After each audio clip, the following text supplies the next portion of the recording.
बिस्मिल्लाहिर्रहमानिर्रहीम। अस्सलामुअलैकुम वरहमतुल्लाहि वबरकातुहू। हुज़ूर नबी करीम सल्लल्लाहु अलैहि वसल्लम के मोजज़ात। वादा बिन सामत रज़ियल्लाहु ताला अन्हु, जो एक जलीलुल क़दर बदरी सहाबी हैं, फरमाते हैं कि एक दिन मैं हज़रत अनस रज़ियल्लाहु ताला अन्हु के यहाँ एक दावत पर हाज़िर हुआ। एक बांदी मेरे लिए एक तौलिया लाई तो ये काफ़ी मैला था। हज़रत अनस ने कहा, इसको साफ़ करके ले आओ। तो वो बांदी भागी हुई गई और जलते हुए तनूर में इस तौलिए को डाला और उठाकर वापस ले आई।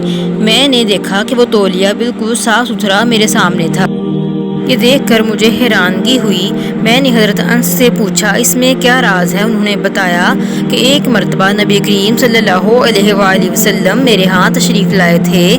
मैंने आप सल्लल्लाहु अलैहि वसल्लम के हाथ मुबारक धुलवाए और आप सल्लल्लाहु अलैहि वसल्लम को हाथ खुश्क करने के लिए ये तौलिया पेश किया, जिससे आप सल्लल्लाहु अलैहि वसल्लम ने अपने मुबारक हाथ खुश्क किए।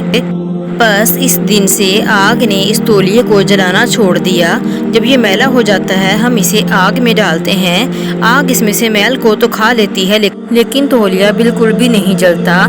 इस तरह हम साफ तौलिया आग से बाहर निकाल लेते हैं। सैयदा फातिमा ज़हरा रज़ियल्लाहु ताला अन्हा ने रोटियां लगाईं।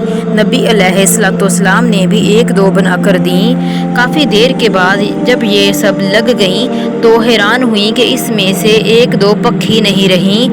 इसी तरह आटे का आटा मौजूद है। नबी सल्लल्लाहु ने पूछा, बेटा क्या हुआ? अर्ज़ किया, बाबा जान, 2-3 रोटियां ऐसी ही हैं जो पक नहीं रहीं।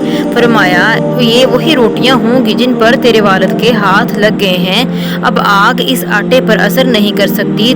तो नबी अलैहिस्सलाम जिस चीज़ को छू लेते हैं उस पर आग असर नहीं करती।